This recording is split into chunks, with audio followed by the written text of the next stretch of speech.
Hello, this is Grace chatting, and I'm the founder of Relationship Academy, where we teach lessons they didn't teach at school. And welcome.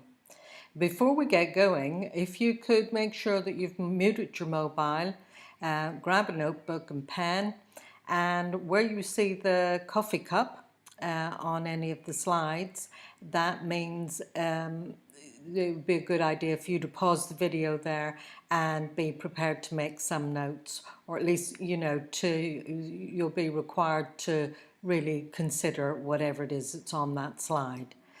So we're looking at relationship mastery. This is for couples whose relationship is perhaps breaking down in some way or is not going well. So in this video, I'm going to explain to you the 10-step process that you would follow to see if you can turn this around. And many couples who have followed the process do manage to turn their relationship around, and it's not a case of they just manage to stay together and not break up, but actually they move on to having a whole new and happy relationship. So here we go. How are relationships like plants? Now, if you look at this plant, you can see it's very pot bound. It's been in that pot for a very, very long time, and it's totally outgrown the pot.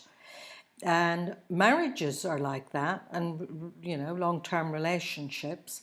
Often, when things start to go wrong and people start to become unhappy and dissatisfied with each other, people take that as a sign that the relationship is going wrong or breaking down, when actually what it means is the relationship has got pot bound. They've just got into ruts and ways of doing things, same old, and actually the relationship needs to be repotted. It needs to be taken and pruned and put in a bigger pot, and the conditions for new growth need to be created. And so that's what this process will do if you can be prepared to take a positive outlook on this process. It may be uncomfortable, it may be painful, you might not even feel very hopeful about it, but if you can just take my word for it that you can repot your relationship, and attention and TLC can make a relationship blossom again.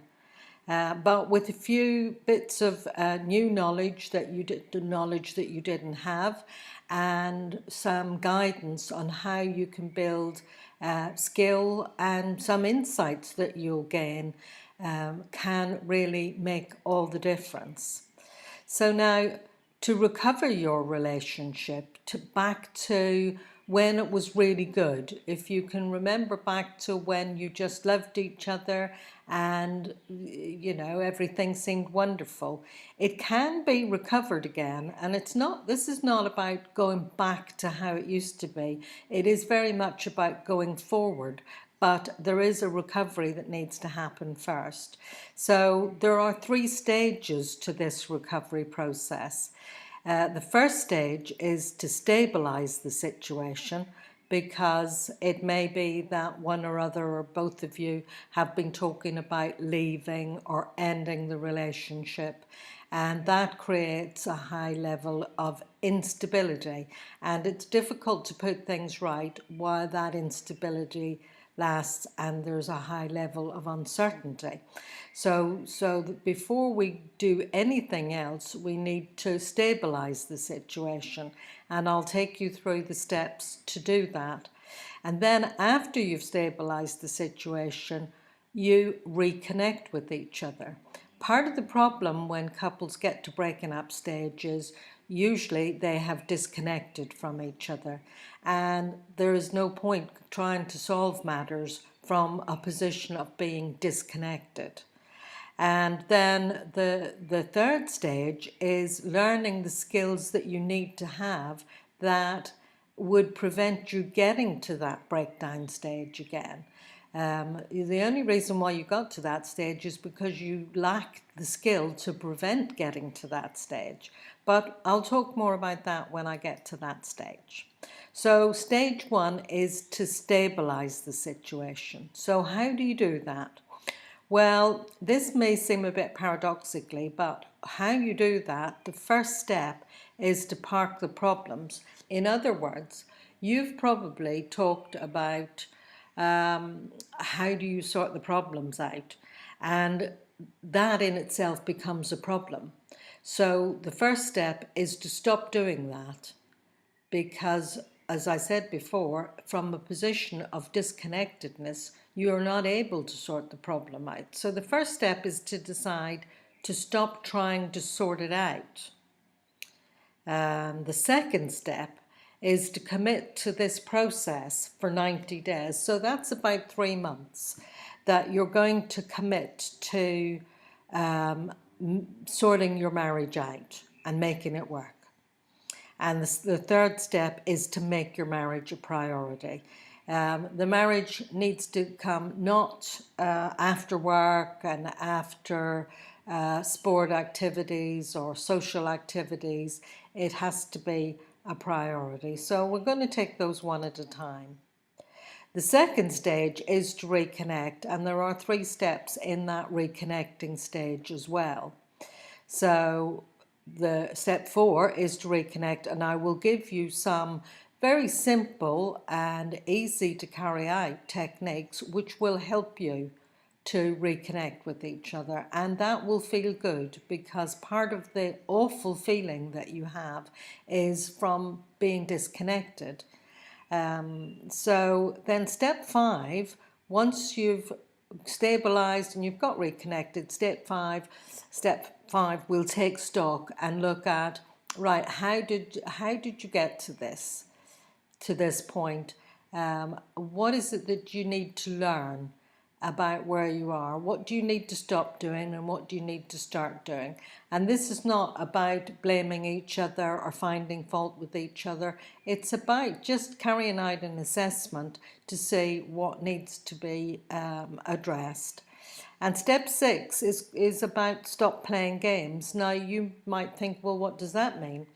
Because most people don't realize that they do play games, and when relationships get to breakdown stages, people have been playing games with each other. One of the games may be, I'm going to leave you if you don't do what I want you to do. That's a game when, you know, things go over and over. But look, I'll say more about that when I get to that stage. So then the stage 3 is skill building.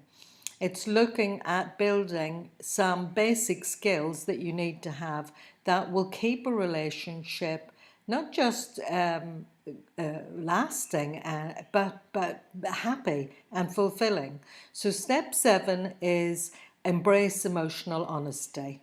Often couples get to breakdown stage because they've not actually been really honest with themselves or with each other. They cover up how they really feel.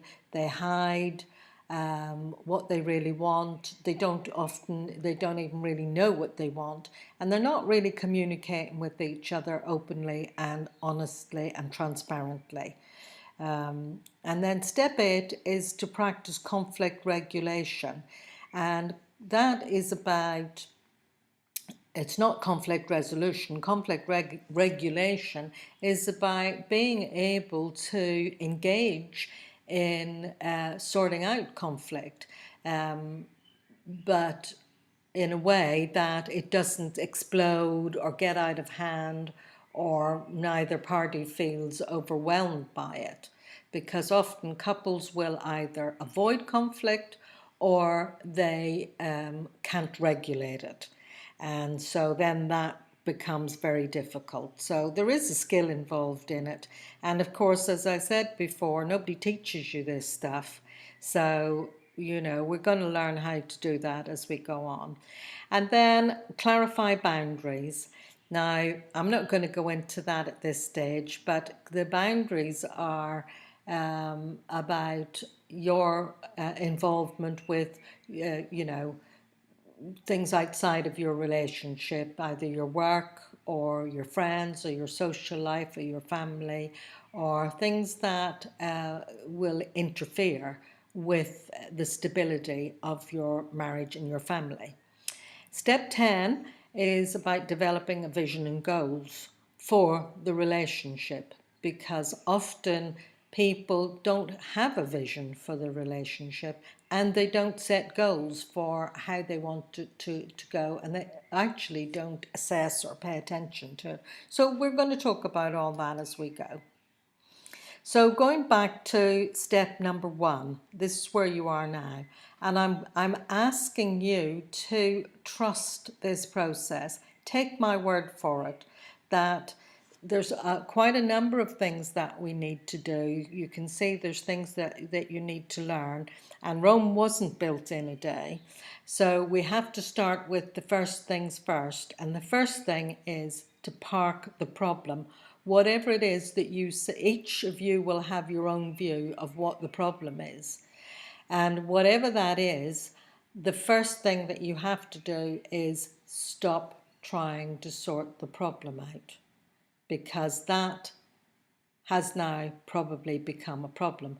Either you avoid talking about it altogether, but it's like the elephant in the room, and it has become a problem. That you feel you've got to sort it out. So that really takes some commitment. This is not just giving mental assent to this. This is agreeing that we are going to stop doing that. You'll see from here, this couple it's kind of typical. People get into, well, we need to talk. And, you can imagine how it feels when you hear those words, we need to talk. And, you can talk over and over things. But as old Einstein said here, the same kind of thinking that got you into a situation won't get you out of it. Going over it and over it and over it is just creating another problem. Just the time that you spend rehashing things in all the wrong ways. If you keep doing what you've always done, you'll keep getting what you've always got. Do something different. You need to give it up. Give up doing that. It hasn't worked. So I'm really kind of laboring the point that you need to be willing to stop doing that. And I will give you things to do instead. So, time for R&R. You can see the guy here with his injured ankle, and it's a bit like when relationships run into trouble and you keep trying to sort the problem out. It's a bit like preparing for running a marathon. If you injured your ankle, you wouldn't keep on running, because you'd just injure your ankle more, and the chances of you finishing the race would be slim. So the thing would be to rest up and stay off it, and probably to stay off it for a good 6 or 8 weeks, a period of time that's long enough for it to really get better. There's no point staying off it for a week, because that's not going to be long enough to let it heal. So it's the same thing with a relationship. If it's breaking down, you actually need to take the pressure off it and stop trying to sort it out.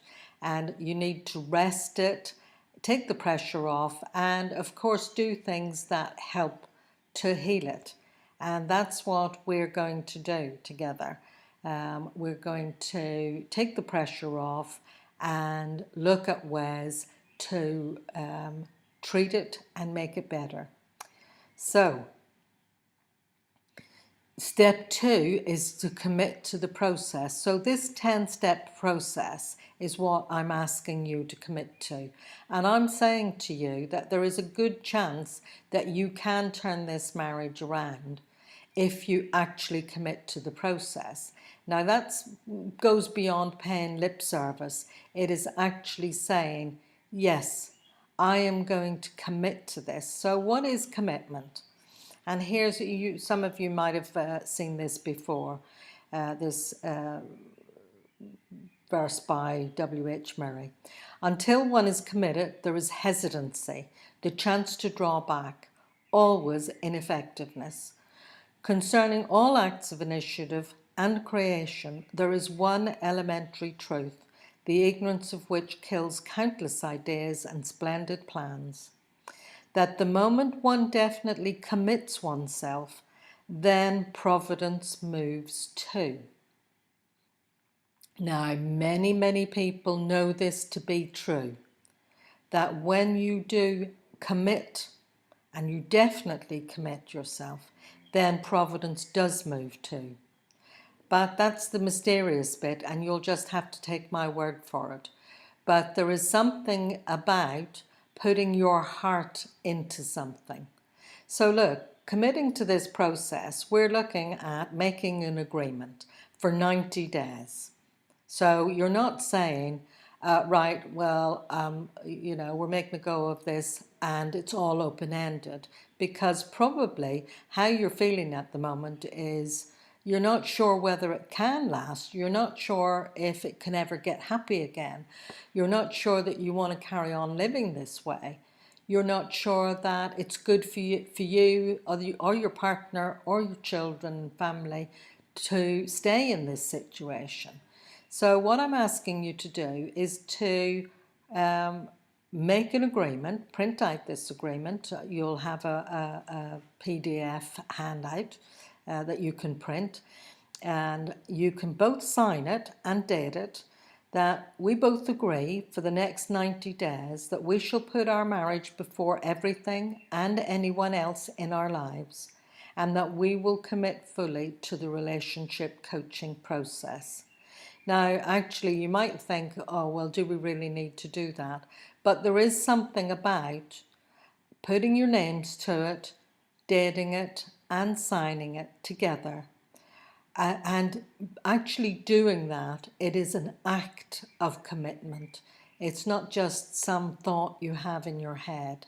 It's an act of commitment that for the next 90 days, you're going to put your marriage before everything else and anyone else, and you're going to commit fully to this process, which I will be taking you through.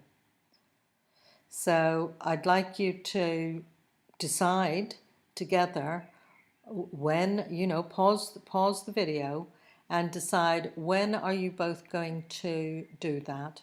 You'll have printed out the handout, and you can both decide on a time. Maybe you can do that now.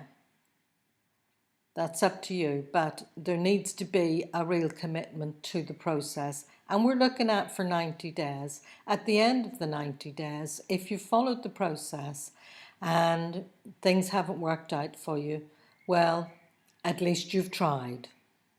So, but at the end of the 90 days, you can review the situation, and my hope for you is that actually you'll decide to keep on going. So step 3 is to make your marriage the priority. Probably if things you've been unhappy with each other and the marriage for some time, it has taken a backseat to other people and other activities, and it has taken a backseat. So you actually need to decide in your commitment and agreement that you're going to make it a priority. So if you've got into the way of perhaps staying behind at work, you need to decide to stop doing that. If you've got into the way of seeing more of your friends and family and spending less time around each other, you need to stop doing that too. So there's a number of things that you'll need to stop doing, and there are some things that you'll need to start doing. So it's worth you pausing the video and deciding what is it that you need to change for the next 3 months. We're just looking at the next 3 months now. Don't look beyond the next 3 months. Let's focus just on this period of time. You're not saying you're going to do these changes forever, but it's like, the marathon runner. If you've injured your ankle, there's things that you need to do in the recovery period that you won't have to do forever. So to make this recovery work, what changes do you need to make? What do you need to stop doing to make your marriage a priority? And what do you need to start doing to make it a priority? So make a list of those things that need to be, initiated now. So you may ask, oh, well, do I make marriage more of a priority, even more than the children? And I would say, yes, you do need to make it more important than the children, because the best thing that you can do for your children is for the two of you to be able to carry on in a happy marriage and your family to stay intact. That's the best thing that you can do for your children. Now, a lot of couples get to breaking up point because after they have children, they stop going out as a couple. One of them maybe doesn't like to have a babysitter. They consider that that's not good parenting. But it's not good parenting if you finish up breaking up. So you need to decide to get your priorities sorted out here. And if it means that you need to get a babysitter in, that you need to spend less time being taken up with the children and more time together as a couple, so that you can be good parents in an ongoing way with these children, then that's what you need to do. So you need to give that serious consideration. So we're looking at an old watch here, and it's time. Go back to the 3 T's, the time, touch, and talking. When you first got together, you probably spent a lot of time together, and it was quality time. You probably couldn't wait to spend time with each other, and you didn't begrudge the time. You managed to find the time, and you spent time just being with each other. So I want you to stop and think about how you can make more time together. Now, I'm not talking about more time to just hang around the house, especially if things have been at breaking point. Probably things have been a bit frosty between the two of you. So just spending more time around the house together isn't necessarily the answer. You need to spend more time going out together without the children.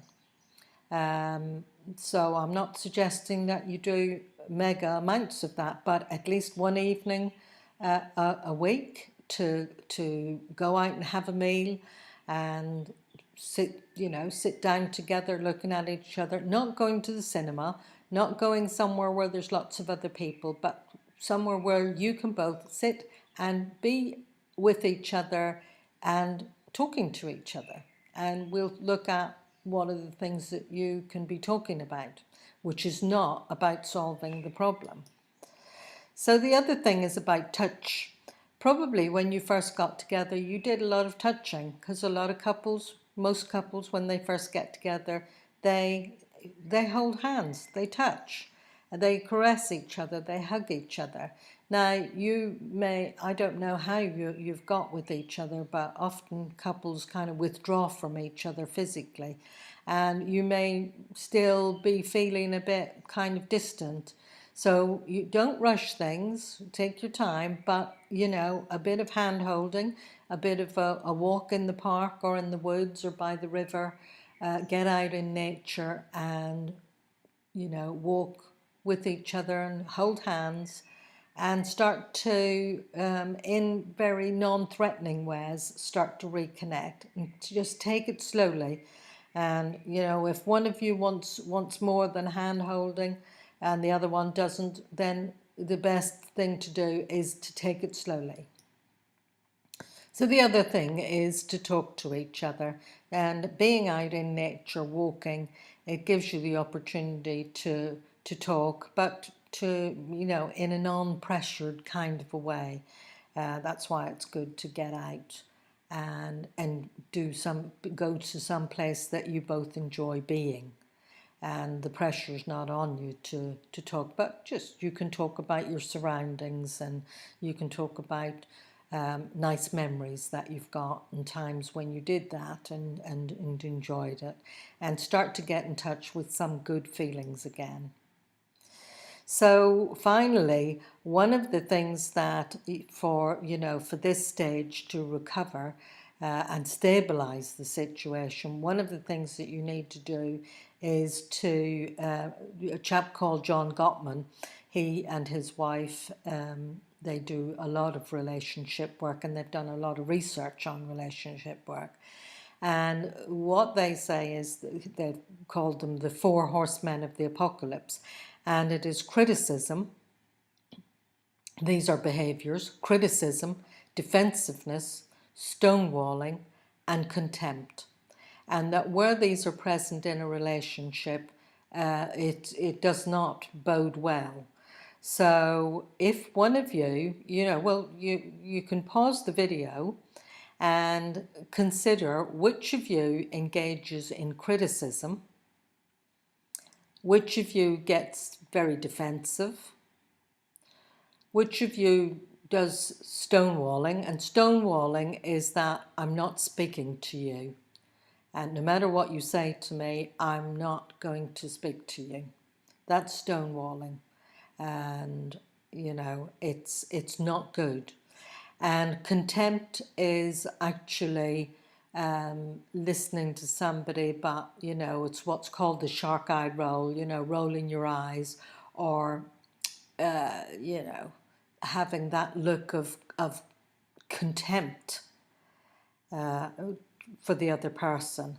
These 4 behaviors really block a good relationship. You'll never have a good relationship while you engage in these 4 behaviors. So these are the things that need to stop. Now, often with couples, one of them will be critical and contemptuous, and the other one will be defensive and stonewalling. Each one owns 2 of them.